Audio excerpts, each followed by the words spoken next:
வணக்கம் நண்பர்களே, நான் உங்கள் பெரியசாமி ஜோதிடர். நம்ம தொடர்ந்து அற்புதமான பதிவுகள்லாம் பார்த்துட்டு வந்துட்டுருக்கோம்.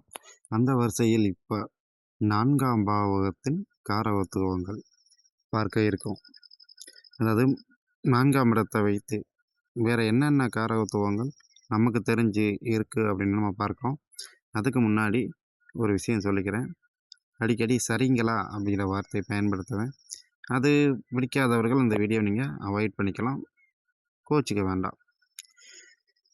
4ஆம் பாவம் நமக்கு டவக்குன்னு அடுத்தது வீடு, வாசல், வண்டி, வாகனம், படிப்பு, சரிங்களா? இதை பற்றி பார்க்கக்கூடிய ஒரு பாவகம். அதையும் தாண்டி ஒருத்தங்களுக்கு வீடு நிரந்தரமாக இருக்குமா இருக்காதா, சரிங்களா? அப்படிங்கிறத கண்டுபிடிக்கிறதுக்கும், பட்டப்படிப்பு படிச்சிருப்பாரா படிச்சிருக்க மாட்டாரா, இல்லை நிலங்கள் வைத்திருப்பாரா வைத்திருக்க மாட்டாரா அப்படின்னு கண்டுபிடிக்கிறதுக்கும், என்ன மாதிரியான வாகனங்கள் வைத்திருப்பார் அப்படின்னு கண்டுபிடிக்கிறதுக்கும், தாயாருக்கு சுகம் உண்டா இல்லை நோய் உண்டா அப்படின்னு கண்டுபிடிக்கிறதுக்கும், சரிங்களா? அதாவது 3ஆம் பாவத்துக்கு 2ஆம் பாவம் என்பதனால் நம்ம இளைய சகோதரனுக்கு எவ்வளோ வருமானம் வரும் அப்படின்னு கண்டுபிடிக்கிறதுக்கும், வாகனங்கள்னால் 2 சக்கர வாகனமா 4 சக்கர வாகனமா இல்லை 12 சக்கர வாகனமா அப்படின்னு கண்டுபிடிக்கிறதுக்கும், எக்ஸாம்பிள் சொல்கிறேன். இப்போ ஆடு அப்படின்னா 4 சக்கர வாகனம், சரிங்களா? அதே போல் இப்போ துலாம் எடுத்துக்கிட்டிங்கன்னா அது வந்து 2 சக்கர வாகனமாக வரும். அந்த மாதிரி 2 சக்கர வாகனம், 4 சக்கர வாகனம், இருக்கால் பிராணி, 4 கால் பிராணி, பலக்கால் பிரயாணி அப்படியெல்லாம் இருக்குல்ல, அதை வச்சு சக்கரங்களையும் கண்டுபிடிப்பார்கள். அதே போல் பட்டப்படிப்பா இல்லை கலை சார்ந்த படிப்பா தொழில் சார்ந்த படிப்பான்னு கண்டுபிடிக்கிறதுக்கும், படிப்பிலே இவ்வளோ இருக்குது, சரிங்களா? எவ்வளோ வளர்ச்சி பெறுவார், அவருக்கு தாயாருக்கு சுகம் கிடைக்குமா, தாயார் வாழ்க்கையில் பெரிய முன்னேற்றம் உண்டா, இல்லை நமக்கு பெரிய பெரிய அதாவது BMW போன்ற கார்கள் அமையுமா அப்படிங்கிறத கண்டுபிடிக்கிறதுக்கும்,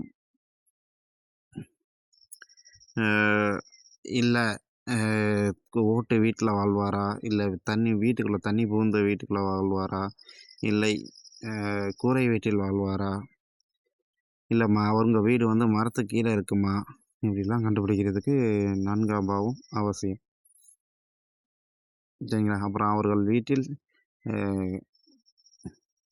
கால்நடைகள் இருக்குமா இருக்காதா, என்ன அப்படி இருந்துச்சுன்னா என்னென்ன மாதிரியான கால்நடைகள் இருக்கும், படிப்பில் தேர்ச்சி உண்டா, இல்லை பாட்டு இந்த மாதிரி எல்லாம் தேர்ச்சி உண்டா அப்படின்னு கண்டுபிடிக்கிறதுக்கும், இல்லை வெளிநாட்டில் வாழ்வதற்கு உண்டான சூழ்நிலை இருக்கா, இல்லை வெளிநாட்டில் வாழ்வாரா அப்படிங்கிறத கண்டுபிடிக்கிறதுக்கும் 4ஆம் பாவம் உதவி செய்யும், சரிங்களா? 4ஆம் பாவம் அப்படின்னு பார்த்தீங்கன்னா அது வந்து ஒன்றை தொடர்பு படுத்தும். 1 4 7 10 தொடர்பு படுத்தும். அவர் எப்படி தன்னை சார்ந்து இருப்பாரா, மற்றவர்களை சார்ந்து இருப்பாரா அப்படிங்கிறத கண்டுபிடிக்கிறதுக்கும் இந்த 4ஆம் பாவம் முக்கியமாக வந்து அதை பற்றி பேசிக்கொண்டே இருக்கும். இப்போ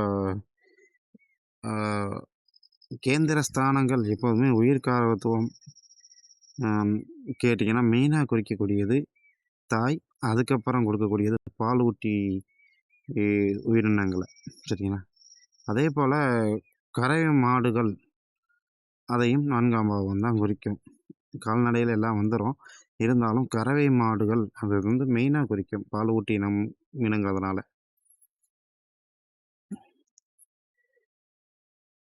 அது மட்டும் இல்லாமல் நீர்நிலையில் அவர்கள் வீடு உள்ளதா அப்படிங்கிறத கண்டுபிடிக்கிறதுக்கும் இந்த 4ஆம் பாவம் உதவி செய்யும். வீட்டுக்கு முன்னாடி இப்போ எக்ஸாம்பிள் சொல்லணும்னா, வீட்டுக்கு பின்னாடி சிலர் வந்து கிணறு வைத்திருப்பார்கள்.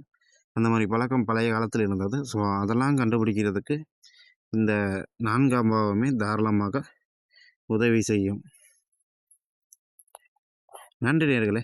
தொடர்ந்து அடுத்தடுத்த பதிவுகள்லாம் நம்ம பார்க்கலாம்.